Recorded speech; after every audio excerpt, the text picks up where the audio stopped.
While I was sitting across from a Buddhist monk discussing the way ceremony for our wedding, she was swiping right on Tinder. That is what I have to live with. That is the sentence that plays in a loop somewhere behind my eyes every single morning when I wake up in this apartment that no longer smells like her perfume. My name is Morton Green. I am 59 years old. I spent 31 years teaching high school history in a suburb of Portland, Oregon, and I retired with a modest pension, a storage unit full of books about Southeast Asian culture, and the profound, embarrassing conviction that I understood Thailand better than most Western men who came here. I had studied the country academically for 2 decades before I ever set foot on its soil. I had read Mulder and Fong Pai-Cheet and Van Esterik. I had presented a paper at a small regional conference on cross-cultural relationships in the Mekong Basin. I thought that knowledge was a kind of armor. I thought that understanding a culture would protect me from its hazards. What I did not understand, what no amount of academic reading could have prepared me for, was that the hazard was not Thailand. The hazard was the specific, calculated woman sitting across from me in a Chiang Mai coffee shop in the winter of 2022, telling me that she had never felt understood by any man until she met me. Her name was Chanya. She was 30 years old, studying for a degree in tourism management at a university in Chiang Mai. She was from a village in the hills north of the city, the kind of place that looks like a postcard and functions like a social pressure cooker, where everyone knows your business and your family's honor is a currency more real than bought. She had large, careful eyes and the particular Thai gift for stillness, for sitting in silence without it feeling uncomfortable. I found that quality almost unbearably attractive. I had spent my entire adult life surrounded by people who treated silence as a problem to be solved. She sat with it like it was furniture. We met on a language exchange application. I had downloaded it with genuine academic intent. I wanted to practice my Thai, which I had been studying for 3 years, and which was competent enough to impress people, but not competent enough to actually deceive anyone about my fluency. She wanted to practice English for her degree program. Our first conversation lasted 4 hours and covered the concept of kreng, the Thai social phenomenon of suppressing your own needs to avoid burdening others, and whether it had a Western equivalent. I said the closest thing I could think of was Midwestern politeness, and she laughed so genuinely and for so long that I started falling immediately. An anthropologist falling in love with his field site. I should have written a paper warning myself. We met in person 6 days after that first conversation. I brought her to a small place near Nimmenhamen Road that I had read about in a travel journal 3 years before ever visiting. She was already there when I arrived, sitting with her hands folded in her lap, wearing a pale green dress that I still see when I close my eyes. We talked for 3 hours. She asked about my life in America with what felt like genuine curiosity, the kind that leans forward, that asks follow-up questions, that remembers details from earlier in the conversation. She told me about her mother, who was unwell, and her younger brother, who was struggling in school, and the quiet weight of being the eldest daughter in a family where everyone expected you to hold things together. I listened. I had always been a good listener. I thought, sitting in that restaurant watching the evening traffic on Nimmenhamen, that I had finally found someone who spoke my frequency. The following months were the closest thing to happiness I have experienced as an adult. I want to be precise about that, because it matters. What happened later does not retroactively erase what those months felt like. She came to my apartment on Soothep Road 3 or 4 evenings a week. We cooked together, badly, with great enthusiasm. She taught me the correct pronunciation of words I had been mangling for years and found my academic Thai endearingly strange, like meeting someone who learned English exclusively from Victorian novels. We visited temples on weekends. I took notes. She teased me about the notes. We talked about her thesis and my teaching career, and the novels we had each loved, and the ones we had abandoned. We talked about her village, and what it was like to be the first person in her family to attend university. I told her about my first wife, who had left when I was 42, and about the years of teaching that had followed, which were fine but lonely in the specific way that competence without connection is always lonely. By the spring of 2023, 6 months into our relationship, I had begun to think in terms of permanence. She had met my expat friends, a small circle of retired teachers and former aid workers who gathered on Wednesday evenings at a bar on Loy Crow Road. She had charmed them with that same quality of attentive stillness. My friend Gerald, a retired professor from Edinburgh who had lived in Chiang Mai for 9 years, told me afterward that she seemed like the real article. I held that assessment close. I needed someone I trusted to confirm what I was already convinced of. I was, looking back, performing the intellectual equivalent of finding a scientific study that confirmed a conclusion I had already reached. We talked about the future carefully at first, then with increasing directness. She said she wanted to stay in Chiang Mai after graduating. I said I had no particular reason to return to Portland. We began discussing what a life together here might look like. I started attending more temple ceremonies not as an academic observer but as a participant. I was trying to integrate, genuinely trying, and I was so proud of that effort that I confused the effort itself with insight. I was learning how to be Thai in the way that a very attentive tourist learns how to navigate a subway efficiently, knowledgeably, and still fundamentally as a visitor. I proposed to her in November 2023 at the viewpoint above Doi Suthep at sunset with a ring I had bought at a jeweler on Tha Phai Road after consulting with 3 different Thai friends about the appropriate style and stones. She said yes, and pressed her forehead against my chest and stood very still for a long moment. I thought she was overcome with emotion. I put my arms around her and looked out over the city lights spreading below us and felt the particular satisfaction of a man who believed he had done everything right. The wedding planning began in January 2024. We had decided on 2 ceremonies, a traditional Thai Buddhist ceremony with monks and the pouring of water over clasped hands, and a smaller Western reception for the expat friends. Chanya threw herself into the planning with an energy that I found touching. She researched venues, consulted with monks about auspicious dates, discussed the sod the bride price with her mother, with what I interpreted as appropriate seriousness about honoring her family's traditions. I paid for the planning meetings. I paid for the deposits. I began transferring money into a joint account we had set up specifically for wedding expenses. I felt, during those early months of 2024, like a man participating authentically in something larger and more textured than anything my previous life had offered.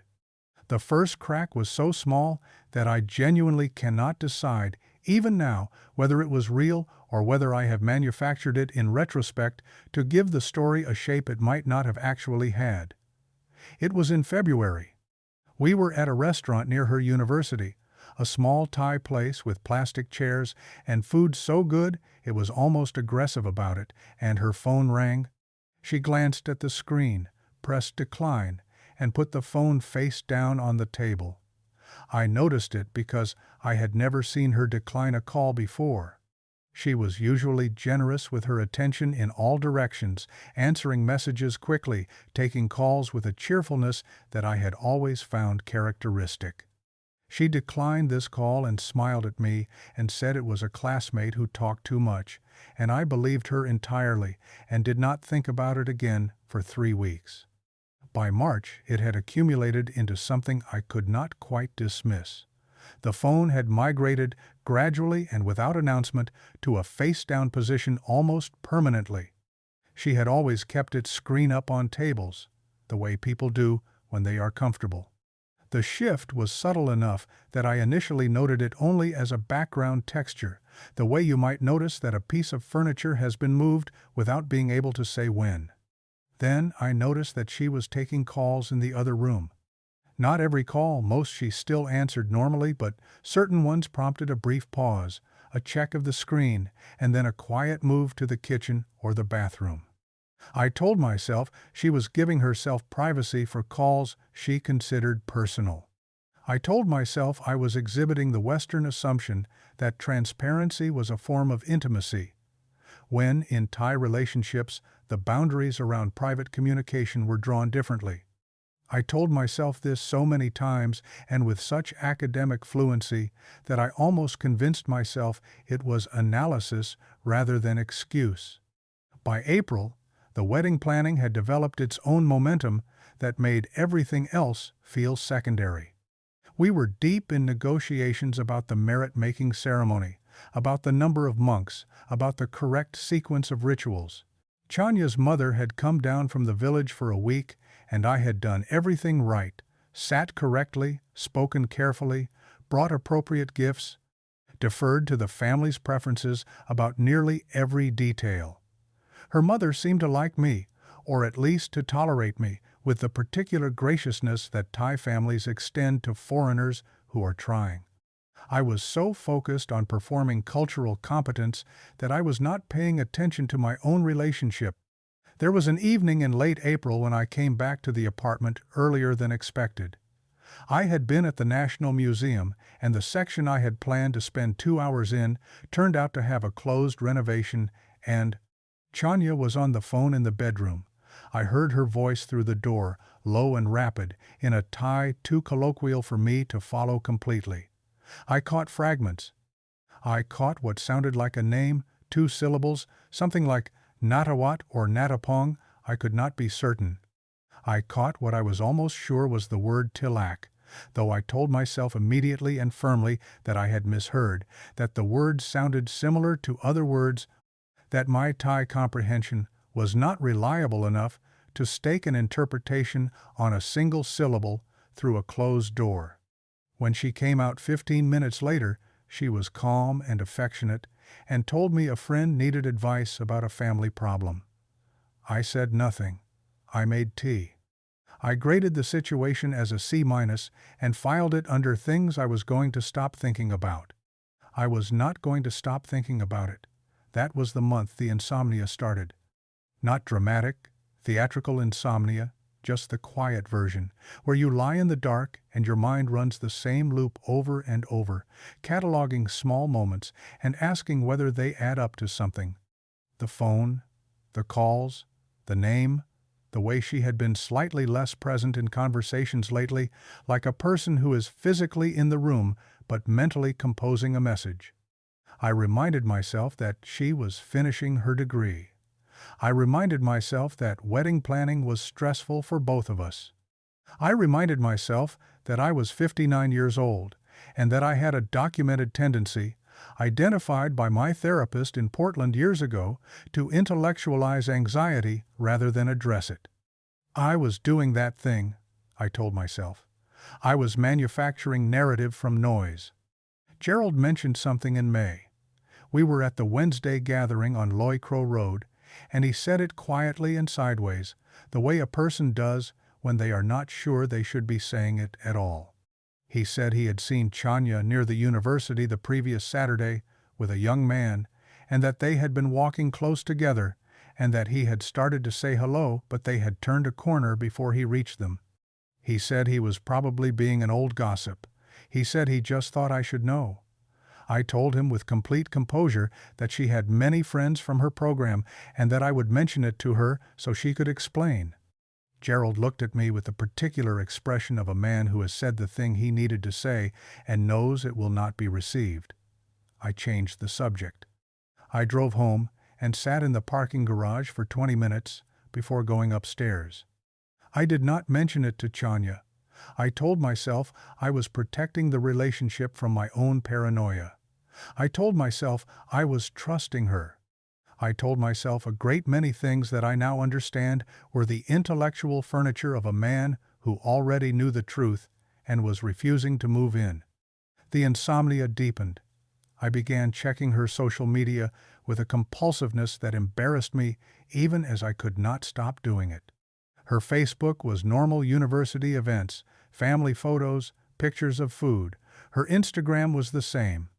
But her Line app, which I had no access to, had become a locked room in our shared apartment, and every time I thought about it, I felt the specific anxiety of a person who knows there is something on the other side of a door and cannot make themselves open it. My eye developed a twitch in the corner of my left eye that did not go away for the duration of the investigation. The doctor said it was stress. I did not tell him what kind. In early June, I did something I am not proud of. Chanya had left her phone on the kitchen counter while she showered. She almost never did this anymore, and I later understood that it was carelessness rather than trust, and I picked it up. The screen required a Face ID scan. I put it down before the scan could process and stood in the kitchen for a moment with my hands flat on the counter, feeling the specific shame of someone who has almost crossed a line and is not sure whether not quite crossing it makes him better or just more cowardly. I made coffee instead. I told myself that I respected her privacy because I respected her. I now understand that I was respecting my own need not to know, which is a different thing entirely. The behavioral pattern intensified through June in ways I cataloged obsessively and refused to interpret. She started going to the university library on evenings when she previously would have been with me, citing thesis pressure. I believe this because her thesis was genuinely real and the deadline was genuinely approaching, and because I had a professional habit built over 31 years of teaching of accepting student explanations at face value when they had plausible academic framings. She had identified my occupational blind spot with impressive precision. She canceled 3 of our dinner plans in the space of 2 weeks, twice citing evening lectures, once citing a group project meeting that ran late. Each cancellation was delivered with a specific, verifiable-seeming detail that I did not attempt to verify. The details were probably true in their particulars while being false in their implication. That is a skill. I cannot help noting it is a skill, even now. I started losing weight without trying, which is the body's way of refusing to pretend things are fine when the mind is insisting on it. My shirts began to hang differently. A colleague from the expat community, a retired Canadian woman who ran a small handicraft business near the old city, asked me one afternoon if I was well, and I said yes with such transparent insincerity that she nodded slowly in the way that people nod when they believe you, but wish they didn't. Sleep had become a transaction I could no longer complete. I would lie in the dark next to Chanya. She still stayed over 3 or 4 nights a week, maintaining the surface of the relationship with a consistency I now find extraordinary, and run the same set of calculations until 2 or 3 in the morning. I replayed our early conversations looking for moments where, in retrospect, she had told me something true that I had misread as intimate. I replayed her silences and rescored them as absence rather than peace. I replayed the first time she had ever declined a phone call in front of me and understood that everything since then had been a managed performance in which I had played the credulous audience. The wedding venue deposit was due that week. 50,000 baht.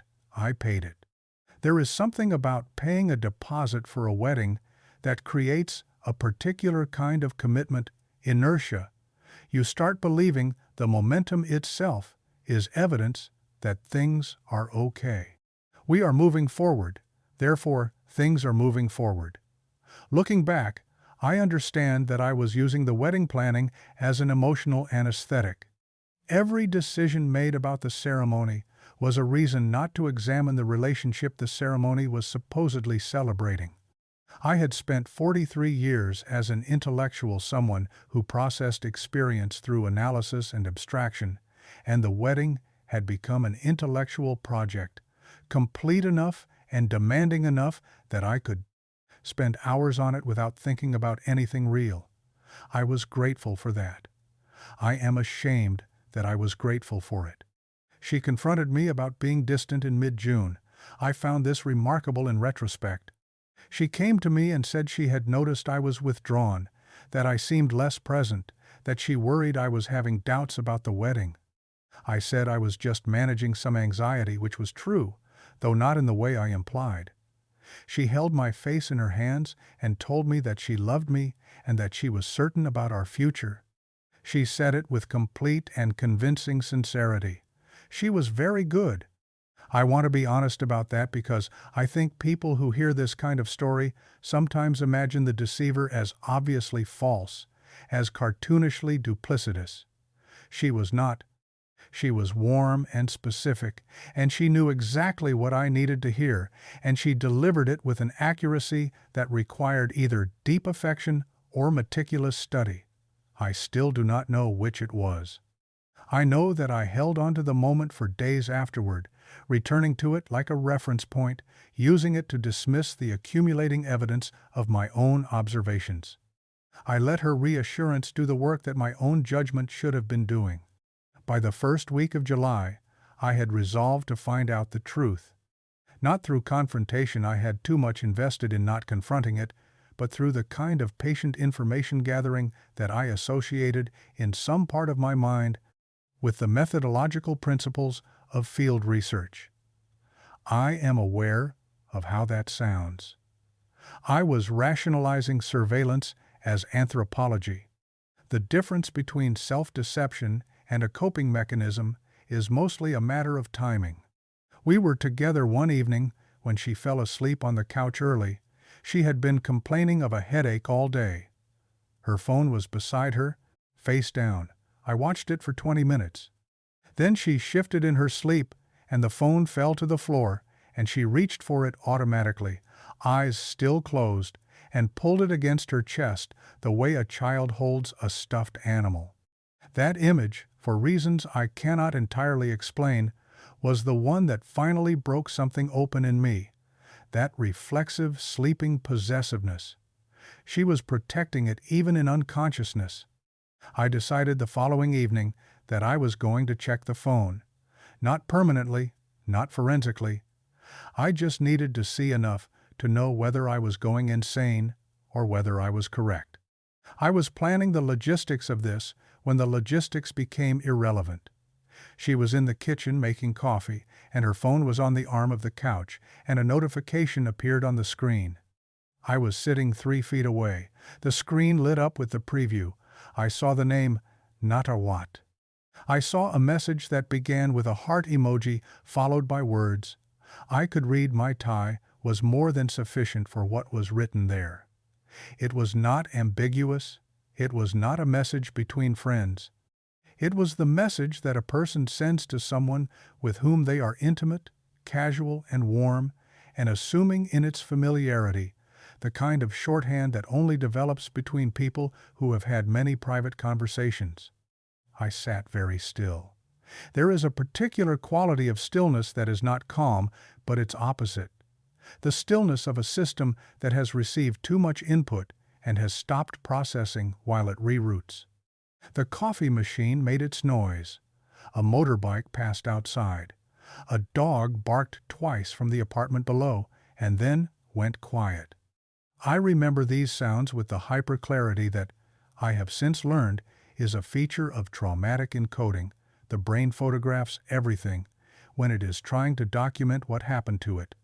She came back with the coffee. She sat down next to me. She did not look at her phone. We sat for a moment in what she apparently believed was comfortable silence and what I was experiencing as the moment just before a building collapses.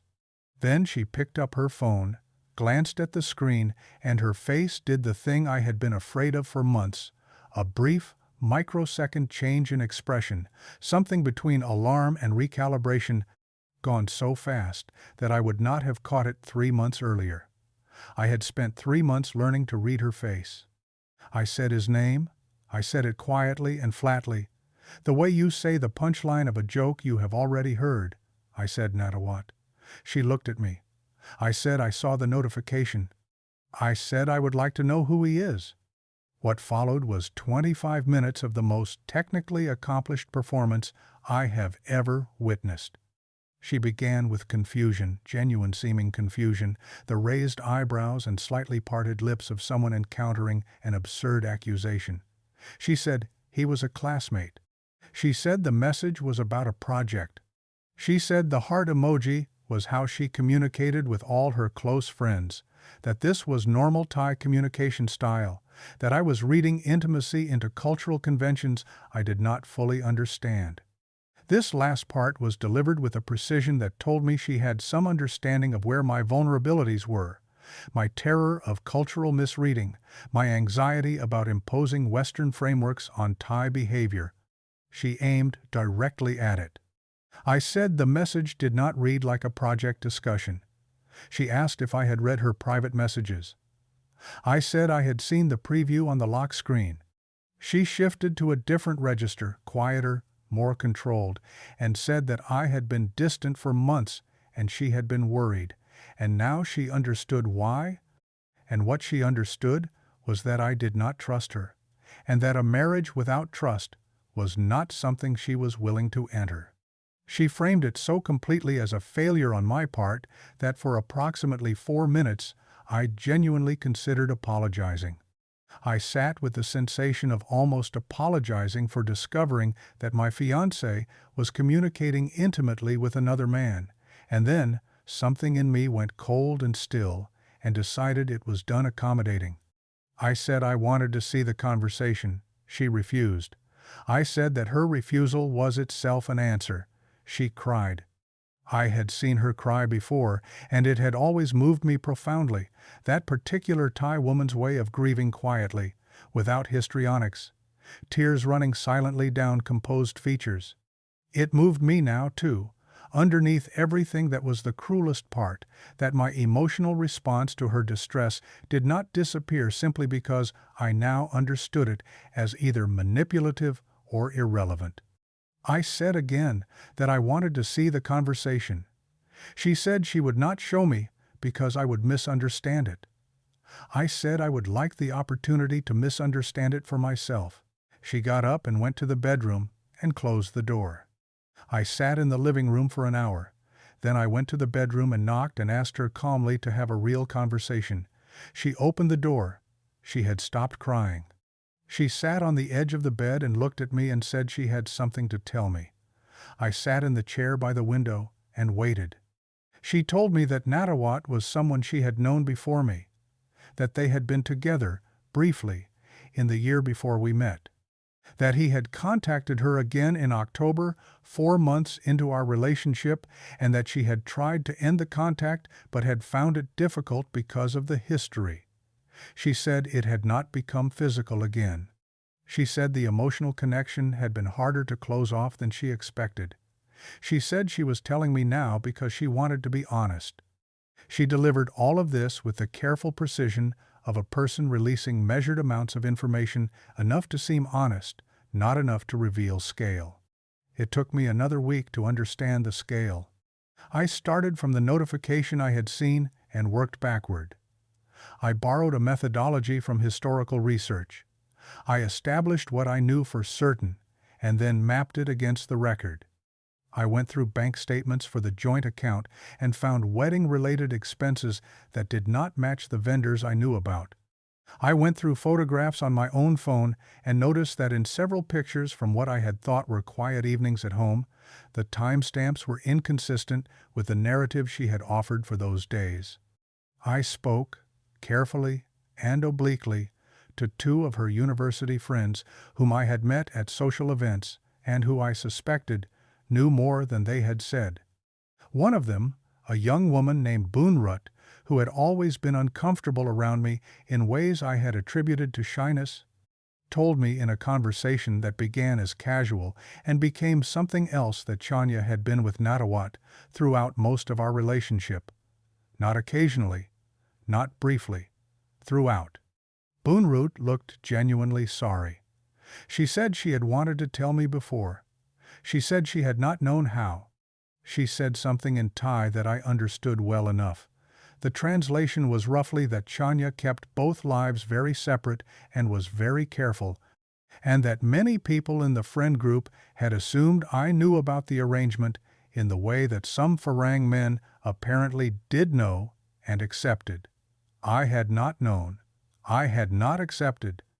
I had been operating under a completely different understanding of what our relationship was, and that understanding, it turned out, had very little correspondence to reality. I went back to the apartment. She was not there. I sat on the couch in the apartment we had been decorating for a life together, and I tried to perform the reconstruction. I tried to map Natawat onto the 18 months of our relationship and understand what I had actually been inhabiting. The November evening I had proposed on Doi Suthep, had she already been with him then? Boonrut's account suggested yes. The months of wedding planning, the 50,000 baht deposit, the conversations with monks about auspicious dates, all of it conducted while she maintained a parallel relationship with a man she had been with before me and had apparently never stopped being with. The Sind-Saw discussions with her mother.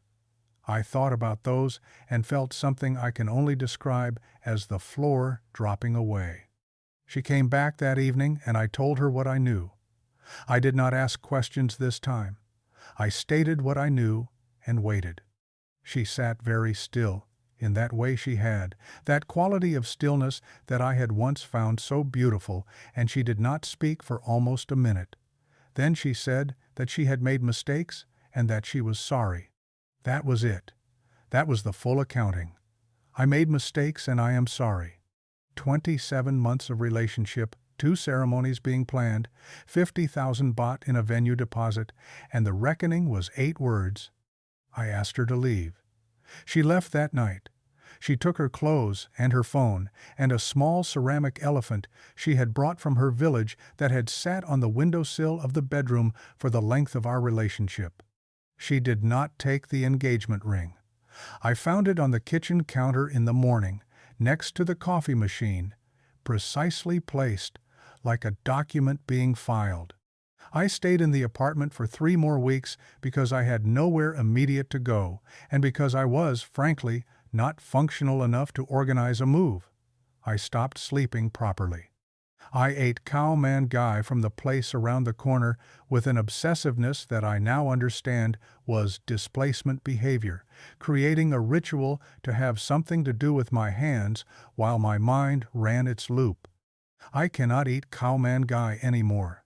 It is a small and absurd casualty, but it is real. I called Gerald on the 3rd day and told him what had happened. He said he was sorry. He said he had been worried.